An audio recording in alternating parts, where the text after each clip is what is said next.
নবীজি বলেছিলেন, যদি আমার পরে কেউ নবী হতো সে হতো ওমর। ইসলাম গ্রহণের আগে নবীজি সাল্লাল্লাহু আলাইহি ওয়াসাল্লাম যার হেদায়েতের জন্য আল্লাহর কাছে দোয়া করেছিলেন, তিনি আর কেউ নন, ইসলামের দ্বিতীয় খলিফা হযরত ওমর রাদিয়াল্লাহু তাআলা আনহু।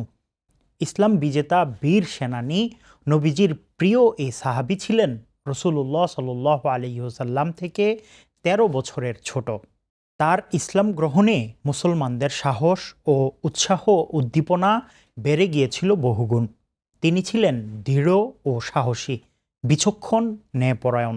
তার ক্ষুধাভীরুতা সম্পর্কেও বহু ঘটনা রয়েছে। অন্যের গাড়ি আর চালাতে হবে না, নিজেই গাড়ির গর্বিত মালিক হন। আর সেই স্বপ্ন পূরণে সোশ্যাল ইসলামী ব্যাংক নিয়ে এসেছে ড্রাইভার ডিপোজিট স্কিম। হযরত ওমর রাদিয়াল্লাহু তাআলা আনহু এর নাম ও বংশ পরিচয়। তার নাম ছিল ওমর ইবনুল খাত্তাব। তিনি কুরাইশের অন্যতম শাখাগোত্র বনু আদি এর সদস্য ছিলেন। তার বংশধারা হল ওমর ইবনে খাত্তাব ইবনে নুফাইল ইবনে আব্দুল উজ্জা ইবনে রিয়াহ ইবনে আবদুল্লাহ ইবনে কুরুত ইবনে রাজাহ ইবনে আদি ইবনে কাব ইবনে লুয়াই। রাসূলুল্লাহ সাল্লাল্লাহু আলাইহি ওয়াসাল্লামের বংশের সাথে কাব ইবনে লুয়াইয়ের সঙ্গে গিয়ে মিলিত হয়। তার ডাকনাম ছিল আবু হাফস। তাছাড়া তিনি প্রকাশ্যে ইসলাম প্রচারের কারণে আল ফারুক নামেও পরিচিত ছিলেন। তার মায়ের নাম হান্তামা বিনতে হিসাম। তার মা বনু মাখজুম গোত্রের নারী ছিলেন। অবসরের পরেও আয় হোক নির্ভাবনায় সোশ্যাল ইসলামী ব্যাংকের রিটায়ার্ড সিটিজেন মাসিক বেনিফিট স্কিমে। ইসলাম পূর্ব যুগে আরবে লেখাপড়ার প্রচলন ছিল না। এরপরও তরুণ বয়সে ওমর লিখতে ও পড়তে শেখেন। নিজে কবি না হলেও কাব্য ও সাহিত্যের প্রতি তার আগ্রহ ছিল প্রবল। হযরত ওমর রাদিয়াল্লাহু তাআলা আনহু সর্বমোট 9টি বিয়ে করেন। তার 14 জন সন্তান ছিল, তাদের মধ্যে 10 জন ছেলে ও 4 জন মেয়ে। তিনি বলেন, আমি কখনো বাসনা চরিতার্থ করার জন্য এতগুলো বিয়ে করিনি। যদি সন্তান লাভের আকাঙ্ক্ষা না থাকতো তাহলে কখনো আমি নারীদের দিকে ফিরেও তাকাতাম না। হযরত ওমর রাদিয়াল্লাহু তাআলা আনহু এর ইসলাম গ্রহণ। একটা সময় মক্কার কাফেররা মুসলমানদের উপর নির্যাতনের মাত্রা বাড়িয়ে দেয়। তাই মুসলিমদের মাঝে প্রয়োজন ছিল শক্তিশালী, প্রভাব সম্পন্ন ব্যক্তিত্বের। তাই তো রাসূলুল্লাহ সাল্লাল্লাহু আলাইহি ওয়াসাল্লাম দোয়া করেছিলেন যে, হে আল্লাহ, আবু জাহেল কিংবা ওমর ইবনে খাত্তাবের মধ্য থেকে যাকে আপনি পছন্দ করেন তার মাধ্যমে ইসলামকে সাহায্য করুন। আবু তালেব রাসূলুল্লাহ সাল্লাল্লাহু আলাইহি ওয়াসাল্লামকে ইসলাম প্রচারে বাধা দিচ্ছিল না। তাই কুরাইশরা রাসূলুল্লাহ সাল্লাল্লাহু আলাইহি ওয়াসাল্লামকে হত্যা করার ইচ্ছা করল। কুরাইশরা তখন বলল, কে মুহাম্মদকে হত্যা করতে পারবে? ওমর বললেন, আমি পারব। উপস্থিত সবাই খুশি হয়ে ওমরকে উৎসাহ দিল। দুপুরবেলায় তরবারি নিয়ে রাসূলুল্লাহ সাল্লাল্লাহু আলাইহি ওয়াসাল্লাম ও তার সাহাবীদের খুঁজে ওমর বের হলেন। তখন রসুলের নিরাপত্তার দায়িত্বে ছিলেন আবু বকর, হামজা ও আলী রাদিয়াল্লাহু তাআলা আনহুম। ছায়ার মতো তারা সবসময় রাসূলের সঙ্গেই থাকতেন। ওমর বেরিয়ে পড়েন হত্যার উদ্দেশ্যে। পথে দেখা হয় নুয়াইম ইবনে আবদুল্লাহর সঙ্গে। সে ওমরকে তরবারি হাতে নিয়ে যেতে দেখে বলল, কোথায় যাচ্ছ ওমর? ওমর বললেন, আমি মুহাম্মদকে খুঁজছি। সে কুরাইশদের বিভক্ত করে ফেলেছে। সে আমাদের দেবদেবীদের তাচ্ছিল্য করে। আমি তাকে হত্যা করব। নুয়াইম বিন আবদুল্লাহ বললেন, ওমর, তুমি তো ভুল পথে যাচ্ছ। আল্লাহর কসম, তুমি বোকা হয়ে গেছ, নিজেকে বিপদে ফেলছ। তোমার ভুলের কারণে বনু আদি ধ্বংস হয়ে যাবে। তুমি কি মনে করো যে মুহাম্মদকে হত্যা করার পর বনু আব্দে মানাফ তোমাকে ছেড়ে দিবে? ওমর তখন বলল, আমার মনে হয় তুমিও ধর্মত্যাগ করেছ। যদি আমি তোমার ধর্মত্যাগ করার ব্যাপারে জানতে পারি তাহলে প্রথমে তোমাকে হত্যা করব। নুয়াইম বিন আবদুল্লাহ বুঝতে পারলেন যে ওমরকে এভাবে থামানো যাবে না। তাই তিনি বললেন, তোমার বোন এবং তোমার ভগ্নিপতি মুসলমান হয়ে গেছেন। তারা দেবদেবীর উপাসনা ছেড়ে এক আল্লাহর ইবাদত শুরু করেছেন। তুমি তো ভুল পথে আছো। বোনের বাড়িতে ওমরের হামলা। রাগে অগ্নিশর্মা হয়ে বোনের বাড়িতে হাজির হলেন ওমর। দরজায় করাঘাত করার পর ভেতর থেকে বলল, কে? ওমর বললেন, আমি খাত্তাবের পুত্র, দরজা খোলো। তার বোন এবং ভগ্নিপতি কোরআন পড়ছিলেন। তারা যখন বুঝতে পারেন যে ওমর এসেছে, তখন তারা কোরআন লুকিয়ে ফেললেন। ওমর ঘরে ঢুকেই বললেন, তোমরা কি পড়ছিলে? আমি বাড়িতে প্রবেশের সময় শুনতে পেয়েছি। তারা তখন বললেন, আমরা তো নিজেদের মধ্যে কথা বলছিলাম। তখন ওমর উত্তেজিত হয়ে বললেন, সম্ভবত তোমরা ধর্ম পরিবর্তন করেছ। তখন ওমরের ভগ্নিপতি বললেন, হে ওমর, যদি আপনার ধর্ম ছাড়া অন্য ধর্মে সত্য লুকিয়ে থাকে তাহলে কি হবে? ওমর তখন তার ভগ্নিপতি সাঈদের উপর আক্রমণ করেন। ওমর ছিলেন প্রচণ্ড শক্তিশালী। তিনি সাঈদকে ধরাশায়ী করে ফেললেন। ওমরের বোন স্বামীর বেহাল অবস্থা দেখে স্বামীকে বাঁচানোর জন্য এগিয়ে আসলেন, কিন্তু ওমর তাকে ধাক্কা দিয়ে দূরে সরিয়ে দিলেন। আঘাত লেগে ফাতেমা বিন খাত্তাব রাদিয়াল্লাহু তাআলা আনহা এর মুখ থেকে রক্ত বের হচ্ছিল। ফাতেমা তখন রেগে চিৎকার করে বললেন, হে আল্লাহর শত্রু, আমরা একমাত্র মহান আল্লাহর উপর ঈমান এনেছি, বলে কি তুমি আমাদের উপর অত্যাচার করছো? ওমর বললেন, হ্যাঁ। তখন ফাতেমা রাদিয়াল্লাহু তাআলা আনহা বললেন, তাহলে তোমার যা ইচ্ছা করো, আমি সাক্ষ্য দিচ্ছি যে আল্লাহ ছাড়া কোনো ইলাহ নেই, আর মুহাম্মদ সাল্লাল্লাহু আলাইহি ওয়াসাল্লাম আল্লাহর রসুল। ওমর এই কথা শুনে কৌতূহলী হয়ে তার ভগ্নিপতিকে ছেড়ে দিয়ে বললেন, তোমরা যে কিতাব পড়ছিলে তা আমাকে দেখাও। ফাতেমা বিন খাত্তাব বললেন, তুমি অপবিত্র হয়ে আছো, যারা পাক পবিত্র তারাই সেটা ধরতে পারবে। ওমরের কোরআন পড়া। ওমর তখন বাইরে থেকে হাত মুখ ধুয়ে আসলেন।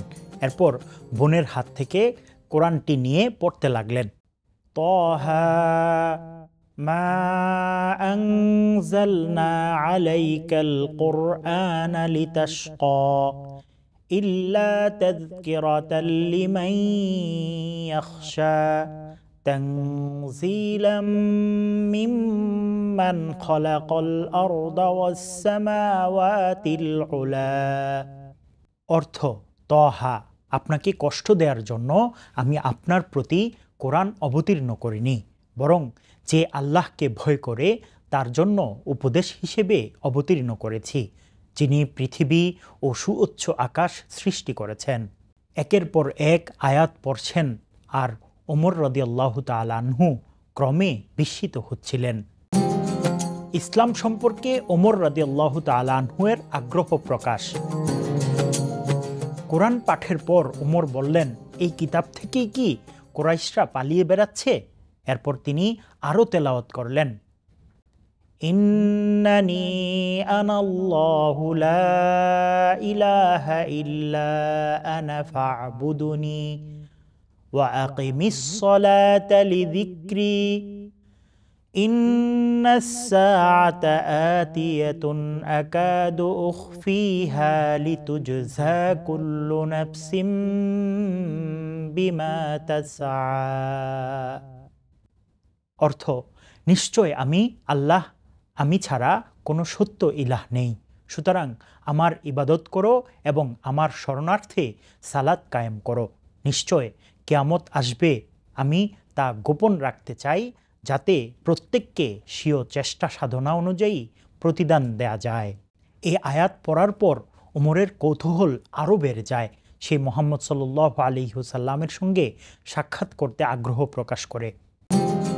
নবীজির কাছে ওমর রাদিয়াল্লাহু তাআলা আনহু। ওমর রাদিয়াল্লাহু তাআলা আনহু নবীজির কাছে দারুল আরকামে উপস্থিত হলেন।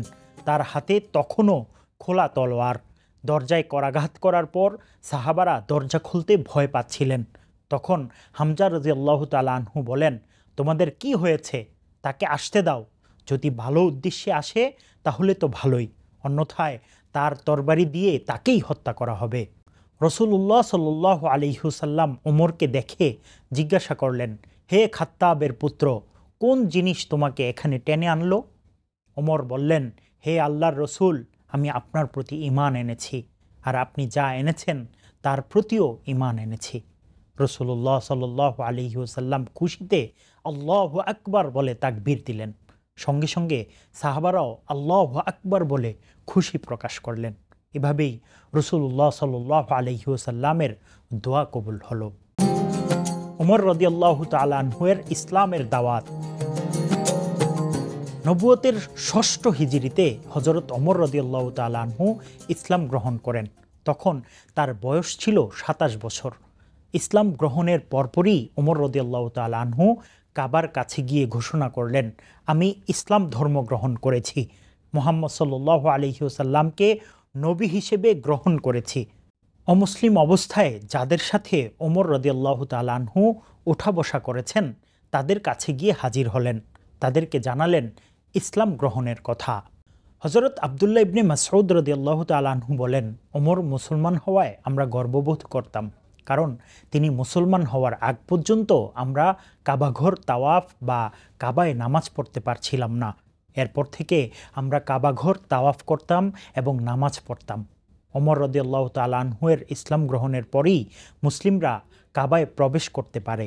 সেদিন ইসলাম প্রকাশ্যে আত্মপ্রকাশ করেছিল, আর সত্য ও মিথ্যার মাঝে পার্থক্য হয়েছিল। এজন্যই নবীজি তাকে আল ফারুক উপাধিতে ভূষিত করেন। ওমর রাদিয়াল্লাহু তাআলা আনহু সাদাসিধে জীবনযাপন করতে পছন্দ করতেন। একদিন তিনি অসুস্থ হয়ে পড়লেন। তাকে চিকিৎসার জন্য মধু ব্যবহার করতে বলা হলো। বাইতুল মালে প্রচুর মধু ছিল। তিনি মিম্বরে আরোহণ করে মুসলিমদের বললেন, তোমরা অনুমতি দিলে মধু ব্যবহার করতে পারি, তা না হলে এটা আমার জন্য হারাম। তৎক্ষণাৎ উপস্থিত সবাই অনুমতি দিয়ে দিল। ওমর রাদিয়াল্লাহু তাআলা আনহুয়ের জীবনে ঘটে যাওয়া বিস্ময়কর ঘটনা। ওমর রাদিয়াল্লাহু তাআলা আনহু একবার একটি অভিযানে পাঠালেন এক সেনাদলকে, যার অধিপতি ছিলেন সারিয়া নামক এক ব্যক্তি। একদিন ওমর রাদিয়াল্লাহু তাআলা আনহু খুতবা দিচ্ছিলেন। হঠাৎ তিনি খুতবার মাঝেই বলে উঠলেন, সারিয়া, পাহাড়ের দিকে লক্ষ্য করো। এই কথা তিনি দুবার বললেন। লোকেরা ওর দিকে তাকালো, কিছুই বুঝল না। খুতবা শেষ হওয়ার পর তাকে এ সম্পর্কে জিজ্ঞাসা করা হলে তিনি বললেন, আমি দেখলাম আমার সৈন্যদল একটি পাহাড়ের কাছে যুদ্ধ করছে এবং তারা সম্মুখ ও পিছন দিক থেকে আক্রান্ত হতে যাচ্ছিল। তখন আমি চিৎকার করে উঠলাম যাতে তারা পাহাড়ের কাছে পৌঁছে যায়।